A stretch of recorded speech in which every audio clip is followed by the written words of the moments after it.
I've spent 32 years tracking lost people through the darkest, most unforgiving stretches of the Appalachian Mountains. But there are two names I'm never going to speak into a radio again. One of them is my own brother. You see, the woods don't just swallow people by accident. Sometimes people offer themselves up, and sometimes they offer up the people who trust them the most. My name isn't important, but my history kinda is. I was the lead tracker for a task force bordering one of the oldest, deepest mountain ranges in North America. There's a heavy, suffocating memory buried right here in the dirt.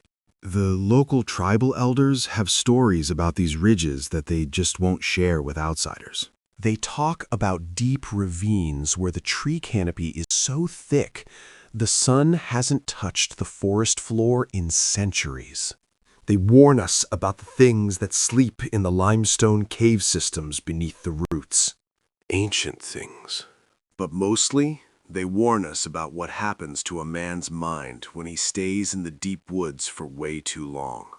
I didn't believe them. I really didn't. I thought it was just old ghost stories meant to scare off tourists. Not until my older brother, Elias, showed me exactly what was waiting out there in the dark. Elias and I were a team. We were the guys the state troopers called when the dogs lost a scent, and the choppers couldn't see through that dense Appalachian fog. Elias was the golden boy, 5 years older than me, stronger and way more charismatic. He was decorated with every commendation the state could hand out. To the public, the guy was an absolute hero. He was the man who pulled a freezing toddler out of a flooded creek. The man who carried an injured hiker 3 miles on his back down a steep rock slide. He was untouchable. But behind closed doors, Elias was falling apart. His marriage was dissolving in a toxic mess of screaming matches. He'd quietly gambled away his life savings, burying himself in a mountain of debt that he hid from everyone. Especially me. He started spending way more time off the grid just to keep up his illusion of control. I didn't realize how deep his desperation went until we got the call for Sarah. She was a geology student who just vanished. She went missing on a Tuesday in late October. That time of year, the air up in the Appalachians gets this bitter, metallic bite. The leaves are gone, leaving the trees looking like black bones. She was mapping rocks near Bloodroot Ridge. By Thursday, the official search grids turned up absolutely nothing. The tracking dogs just ran in circles, whining and flat out refusing to cross the tree line. That was the first real sign that something was terribly wrong. When a tracking dog tucks its tail and refuses to even look into the trees, you should turn around. But we didn't. Elias insisted we push forward. He said he knew that ridge best. He requested that just the two of us go in deep to cover the rough ground. He wanted us operating totally off radio contact if we had to. I trusted him.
he was my brother. So I packed my gear, checked my compass, and followed him right into the tree line. Those first few hours were pretty standard. We moved slow and methodical, checking for broken twigs. We were scanning the damp earth for any subtle impressions of hiking boots. It felt normal at first, just another rough hike through the brush. But as we pushed deeper, the whole vibe shifted. It didn't happen all at once. It was more like this slow, creeping drain of normal. First, the wind just died. The constant rustling of the forest stopped, leaving this dead stillness. Then the bugs went totally quiet. Finally, the birds just vanished from the canopy. The sudden lack of life was jarring. It felt deeply unnatural. If you've never been in a truly silent forest, you can't understand how terrifying it actually is. The woods are never supposed to be silent. Silence means a predator is close. I stopped dead in my tracks and pulled out the map. According to the grid the commander gave us, we were supposed to be veering north. We should have been tracking right alongside a dried-up riverbed. But Elias wasn't following the plan at all. He was leading us aggressively east, way off course. He was pushing straight up the steepest, most jagged part of the ridge. I called out to him, asking why the hell we were breaking the search grid. He didn't even bother to turn around. He just kept climbing, his boots kicking loose rocks right down the incline at me. He shouted back down that he'd found a faint trail. He claimed there were scuff marks on the rocks. He said it looked like someone had scrambled up the slope right ahead of us. I hurried to catch up, my eyes immediately scanning the ground. I've been tracking since I was a teenager. I can spot the disturbance of a single displaced pebble in the dirt. I looked exactly where Elias was pointing, expecting to see signs of a hiker. But there was absolutely nothing there. No scuff marks, no broken moss, no trail whatsoever. I told him he was seeing things, that the stress was getting to him. I said we needed to stick to the protocol.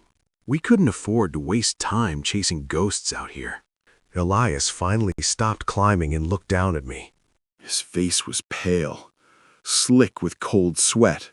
His eyes had this frantic, hollow look that I had never seen in him before. He smiled at me, but it was a tight, ugly expression. It didn't reach his eyes at all. He told me to trust him, insisting he had a gut feeling about this ridge. He said he knew exactly where Sarah was. I should have radioed base camp right then, but my loyalty to my brother overrode my training. I swallowed my unease and followed him higher. The fog got so thick you couldn't see 20 feet in front of you. I stopped for a second to check our back trail. It's just standard procedure to make sure we aren't walking in circles. When we're out in the deep woods, we tie bright orange ribbons to the branches every 50 yards. It gives us a breadcrumb trail back to safety. I turned around to spot the last marker I tied off. My heart just stopped dead in my chest. The branch I was looking at was completely bare. The bright orange ribbon I tied there just a few minutes ago was completely gone. I walked back down the slope a bit, frantically scanning the trees. I knew exactly which branches I used. That tape didn't just blow away in the wind. Someone had deliberately untied it and taken it. A cold spike of adrenaline hit me hard. We were miles from anywhere, and someone was erasing our trail. Desperate action. I unclipped my radio and tried to call base camp. All I got was a wall of thick, wet static.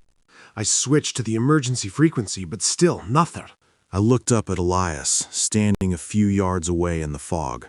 He didn't look surprised at all. He just watched me with this frantic, empty stare. I asked him if his radio was working, hoping he had a signal. He didn't even answer me. He just turned his back and kept walking deeper into that purple mist. Panic really started clawing at my throat then. I ran up the rocks, grabbed his shoulder, and spun him around. I demanded to know what was going on. I told him to show me his radio. He didn't fight me or argue. He just looked at me with that same dead expression. Slowly, he reached down to his belt, unclipped his radio, and handed it over. I looked down at the radio in my hands. The battery compartment was completely smashed in. The internal wires were ripped right out. It wasn't an accident. It was deliberate sabotage. I backed away from him. The guy standing there looked like my brother. Sure. But the energy coming off him was totally foreign. It was cold, calculated, and just deeply malicious. I asked him why he smashed our only radio. I demanded to know who was taking down our trail markers. He didn't even flinch. He just stood there.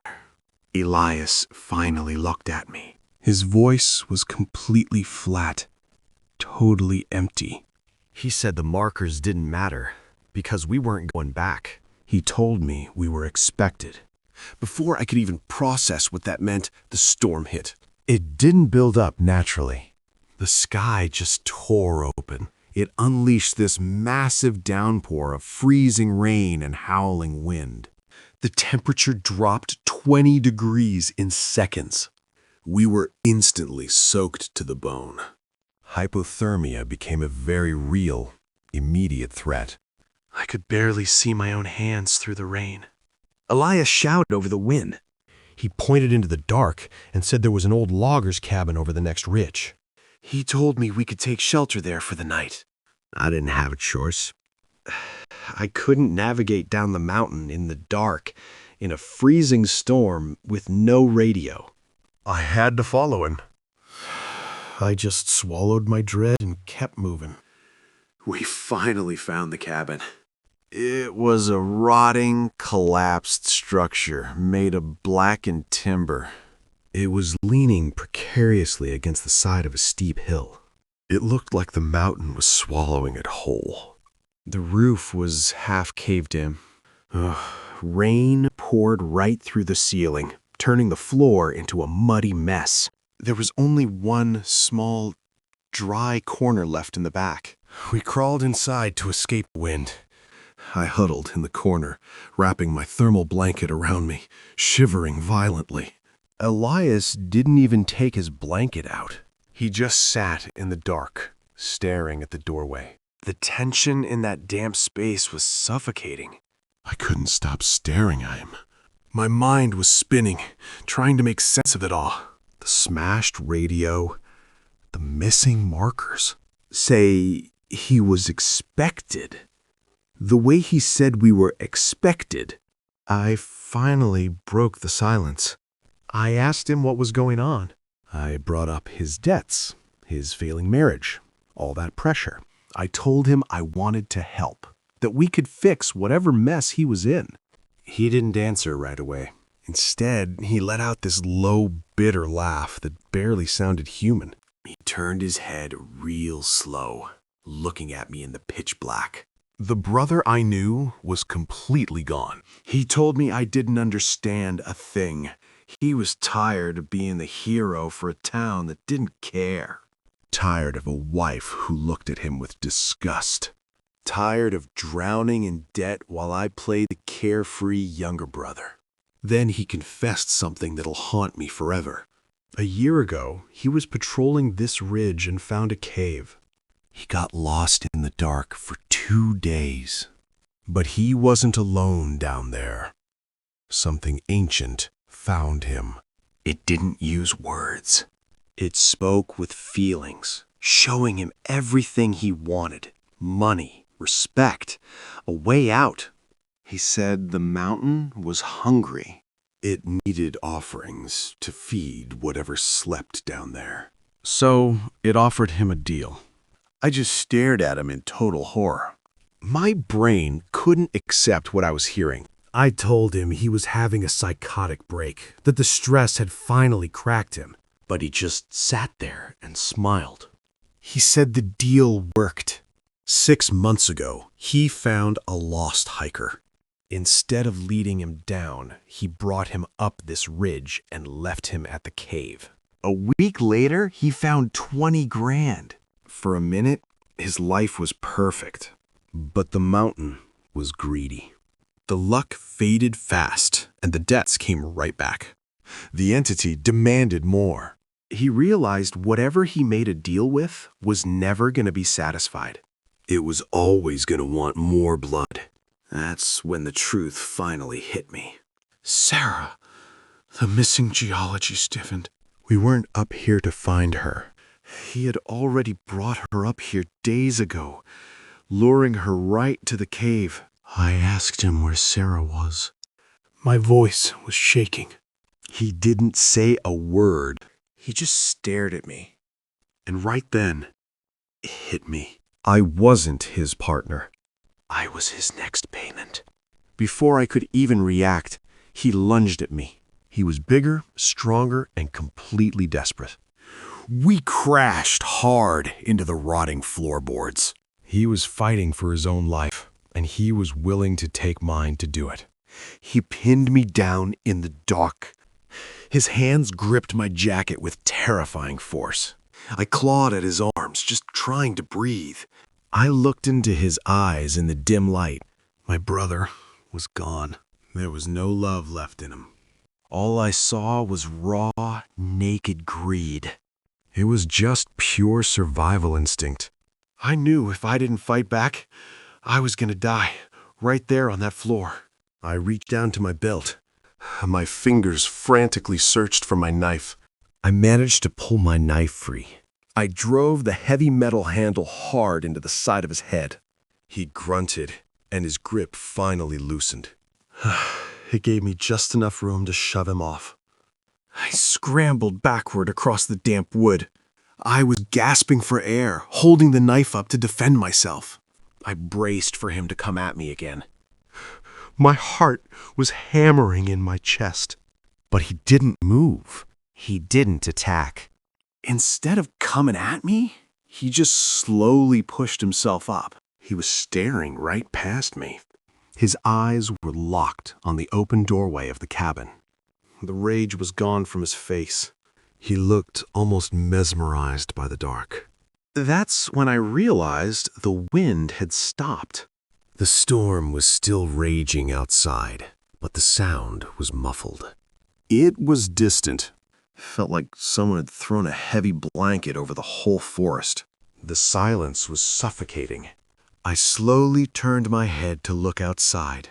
The woods were pitch black. It was just a solid wall of shadows and fog. Every instinct I had was screaming at me. Something was out there. Something was watching us from the tree line. And then I heard it. A voice called out from the dark. It was gentle. It was familiar. And it was completely impossible. It was my mother's voice. She was asking me to come outside. She'd been dead for 10 years. My blood turned to ice. I couldn't breathe. Then another voice joined my mother's from the trees. It was Sarah, the missing student, weeping and asking why it was so dark. The voices were human. They sounded like a broken speaker, distorted and overlapping in a sickening chorus. They were mimicking the dead, trying to lure us out into the dark.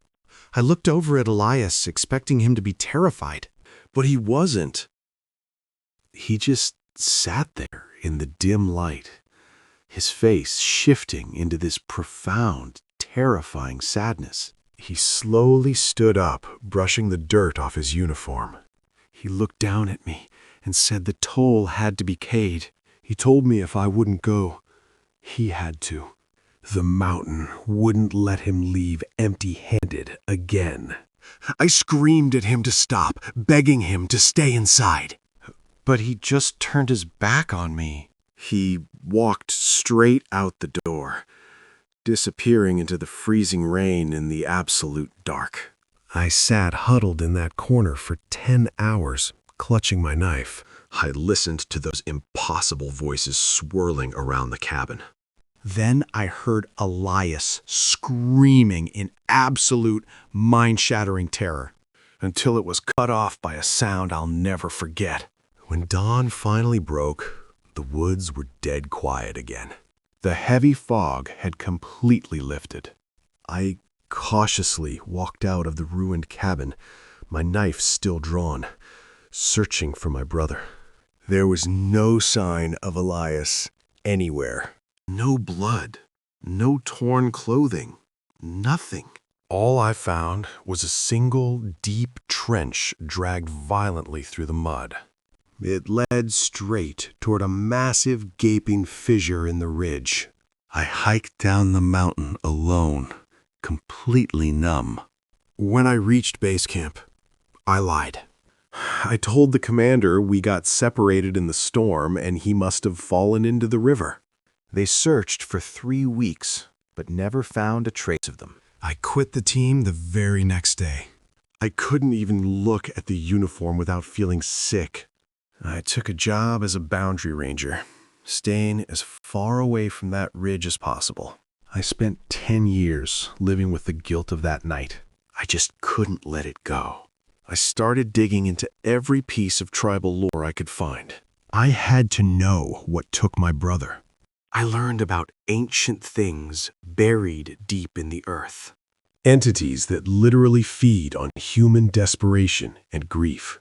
I memorized the signs of their presence, the smell of ozone, the sudden drop in temperature, and that dead silence. I really thought I'd moved on. I thought the mountain had forgotten all about me. But a predator never forgets the prey that got away. 10 years later, I was sitting in my patrol cabin, listening to the scanner. A report came over the wire about a young couple who went missing on a remote trail.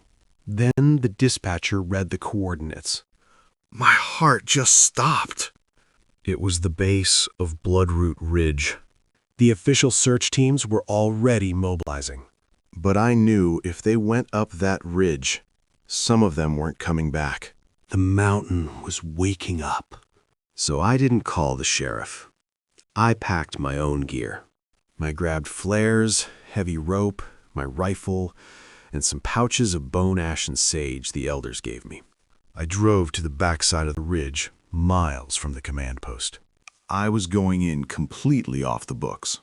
I had a debt to settle. Not with the mountain, but with the ghost of my brother. I hiked through the pitch black using night vision. For the first few miles, the woods felt totally normal. But then I crossed the invisible boundary line into the deep ravine. It's like the silence just hit me like a physical blow. The crickets just stopped. The wind died. And the temperature absolutely plummeted. I stopped in the dark and pulled out the pouches. I rubbed the crushed bone ash and dried sage all over my face and clothes. It's supposed to hide your scent from things that don't hunt with their eyes. Covered in ash, I moved forward without making a single sound. I wasn't just tracking those missing hikers anymore. I was tracking the anomaly itself. I was walking right back into the nightmare. By dawn, I finally found their camp. The tent was still pitched, but it was slashed wide open, and the cuts were way too clean to be an animal. Right next to the tent, something was carved into a massive oak tree. It was our old search and rescue insignia. Underneath it, someone had carved the words, "Help me." It wasn't a warning, it was a lure. I picked up the trail leading away from the camp. There were 3 sets of footprints in the mud. 2 of them were dragging heavy like they were sleepwalking. But that 3rd set made my blood run cold. They were standard issue tactical boots, the exact kind my brother and I used to wear. Elias wasn't dead, or at least whatever was left of him wasn't. He was the bait. The tracks led straight up the steepest part of the ridge. The fog got thicker, turning this bruised purple color and reeking of ozone. I pulled my rifle tight against my shoulder. A bullet wouldn't stop the mountain, but I was hoping it'd stop Elias. As I crested the ridge, heard them. Voices echoing up from a massive sinkhole surrounded by jagged rocks. I dropped to my stomach and crawled right to the edge. I looked down into the mud and my heart just stopped. Down at the bottom, sitting in the mud, were Mark and Chloe. They were huddled together, just shivering and staring blankly ahead. They weren't hurt physically, but their eyes were completely vacant. They were trapped in some kind of deep shock. Standing a few yards away from them was a figure in a rotting search and rescue uniform. It was Elias. He was facing the dark entrance of a massive cave. He looked exactly the same as he did 10 years ago. He hadn't aged a single day, but his skin was this sickly translucent gray. And the way he moved, it was jerky and unnatural, like a puppet on strings. That wasn't my brother anymore.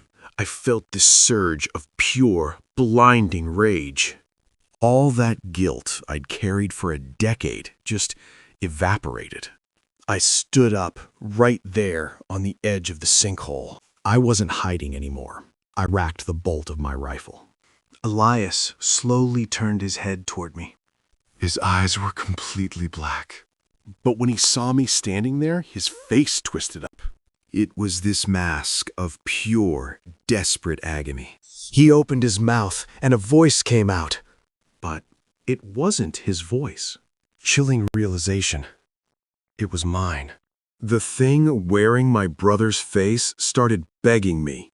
It was using my own voice against me, pleading not to be left down in the dark. It was trying to use my guilt to drag me down into that sinkhole. I actually felt this magnetic pull from the anomaly. It was like a heavy weight pressing down on my mind. I took a step forward and my boots slipped on the muddy edge.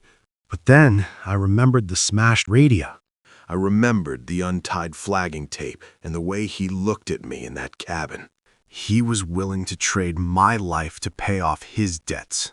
Elias made his choice. I didn't owe him a damn thing. I raised my rifle and aimed down into the basin. I fired a warning shot right into the mud at his feet. That gunshot completely shattered that unnatural silence. It echoed violently off the limestone walls. The spell broke instantly. Mark and Chloe snapped right out of their trance. They started screaming as the deafening sound brought them back to reality. They looked around in pure terror, finally realizing where they were. "Run!" I roared at them. I pointed toward the opposite side of the sinkhole and yelled, "Climb the rocks, now!" I kept my rifle trained right on Elias, making sure he didn't make a move. The couple scrambled to their feet, driven by pure adrenaline. They started clawing their way up the steep, muddy incline. They were just desperate to get away from that cave and escape the nightmare. Elias let out this shriek that just ripped through the air. It was a sound of absolute predatory fury. He lunged toward the hikers, moving with this terrifying, unnatural speed across the mud. I didn't hesitate. I aimed center mass and pulled the trigger. The bullet struck him square in the chest. He didn't bleed at all, but the impact staggered him backward. He just looked up at me, his black eyes burning with hatred. Then the ground started to shake. A low, deep hum echoed out of that cave. The shadows inside actually detached from the walls. They slithered forward like thick, black oil. The mountain was waking up to protect its catch. I reached into my pouch and grabbed my flares. I cracked 3 of them at once. Red phosphorus sputtered to life, casting this hellish glow everywhere. I threw them straight at the cave entrance. The elders always said, those things can't stand pure burning light, or the smell of sulfur. Soon as the flares hit the mud, the shadows violently recoiled back into the dark. Elias dropped to his knees, clutching his head. He started screaming. realizing the light severed his connection to whatever was down there. He was just writhing in the mud like a broken puppet. I slid down the edge and grabbed Mark by the collar. I shoved him up the slope right behind Chloe. I yelled at them to keep climbing and not look back. I had to get them out of the blast zone. Then I turned back to Elias. He was still thrashing in the mud. Seeing him like that, in the red light, it just broke whatever was left of my heart. He looked up at me one last time. For a split second, the blackness faded from his eyes. I saw my real brother again. He just looked at me and mouthed 2 words. Burn it. I pulled the emergency incendiary grenade from my vest. It's restricted gear we used for controlled burns. Say, a grim warning. Heavy, brutal, and burns white hot. I gripped the canister and pulled the pin. I dropped it straight into the mouth of the cave. I didn't even wait to hear it hit the bottom. I just turned my back and scrambled up the racks, pushing the kids ahead of me as fast as I could. We breached the top of the ridge just as it detonated. A massive plume of white-hot fire shot out of the sinkhole. There was this deafening, inhuman roar that shook the trees. The heat wave hit us so hard it knocked us right into the dirt. When we finally stood up, that heavy, suffocating silence was just gone. I could hear the wind rustling through the dead leaves again. The air finally smelled like pine and wood smoke, instead of ozone and rot. The Anomaly was closed. At least for now, anyway. I got Mark and Chloe on their feet and escorted them out of those woods. We walked for 6 straight hours until we finally hit an old logging road. We managed to flag down a sheriff's deputy on patrol. I lied to the authorities, telling them I'd just tracked the kids down and found them disoriented in a steep ravine. Mark and Chloe were way too traumatized to articulate what actually happened out there. They babbled about a ranger in the dark and hearing voices. But the police just wrote it all off as dehydration and exposure-induced delirium. I let them believe it. The real truth wasn't going to help anyone heal. I never went back to Bloodroot Ridge after that morning. I packed up my patrol cabin, left the state entirely, and moved out west. I live out in the desert now. Out here, you can see for miles in every single direction. There are no deep, dark ravines for ancient things to hide in. But I still wake up in a cold sweat sometimes. In the dead of night, I swear I still hear my mother's voice calling me from the hallway. I still hear my brother's heavy boots crunching on the dead leaves right behind me. Listen, there are places in this country where the rules of civilization simply do not apply. There are ancient, starving things buried deep under the dirt, and they are incredibly patient. They don't even have to hunt. They just wait for a human being to become desperate or proud enough to walk into the dark and make a trade. I've spent 32 years tracking lost people through the darkest stretches of the Appalachians. But there are 2 names I will never speak into a radio again. One of them is my own brother. Say you were giving a dark, final warning. The woods are calling out there.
Even out here in the blinding sun, the shadows just feel way too long. I spend my days walking the perimeter of this dry earth. I keep telling myself that nothing can sneak up on me out here. But your mind is a treacherous thing, and it carries the darkness right along with it. I keep a locked trunk full of old topographical maps from the task force. Sometimes, against my better judgment, I spread them out on the table. I trace the contour lines of Bloodroot Ridge with my finger. I just stare at the blank spaces where the trails stop, knowing exactly what's hiding in that empty paper.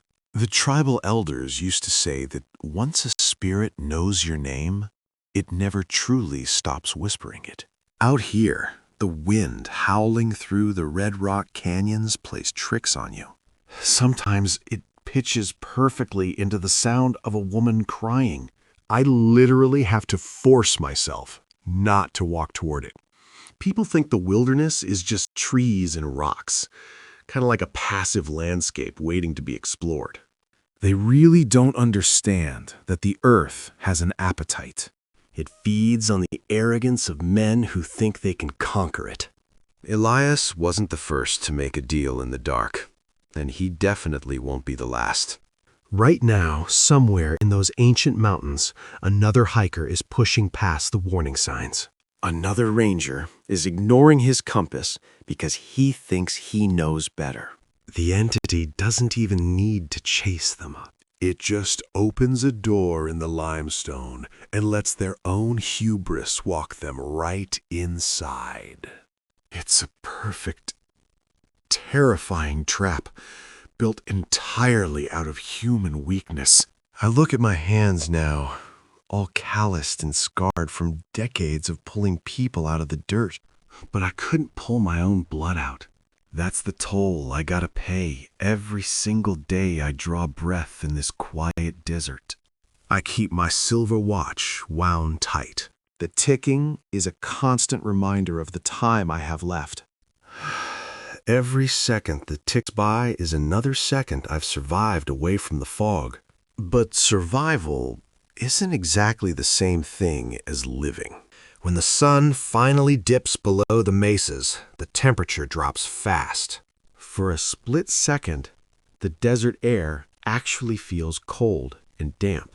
I catch a phantom whiff of ozone and rotting pine.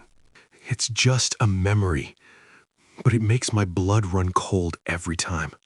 I sit on this porch and watch the stars come out, millions of them burning in the absolute black. I know I'm safe here. I'm miles away from the roots and the sinkholes. But I know deep down that mountain is still waiting. There are places in this country where the rules of civilization simply do not apply.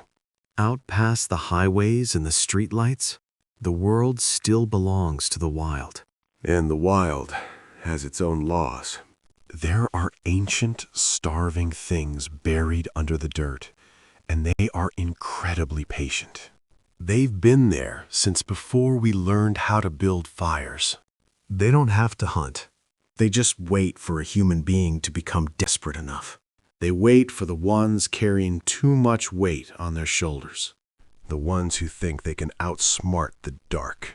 They wait for someone jealous enough or proud enough to walk into the dark and make a trade. It's always a choice, even if they don't realize it at the time. A quiet surrender to the things that whisper in the fog. I've spent 32 years tracking lost people through the darkest stretches of the Appalachian Mountains. 32 years of following broken twigs and scuffed dirt, trying to pull people back from the edge. But there are two names I will never speak into a radio again. Some ghosts you just gotta leave buried. If you say their names out loud, you invite them back in. One of them is my own brother. The guy who taught me everything I know. The guy who traded it all away for nothing. The woods are always out there, and they're always calling. They promise you whatever it is you think you're missing. A way out, a second chance, a clean slate. But let me tell you something right now. When you're standing on the edge of the tree line and you hear that voice, You shouldn't answer. I'm staying right here in the sun, Where the shadows can't hide. and where the mountain can't reach me.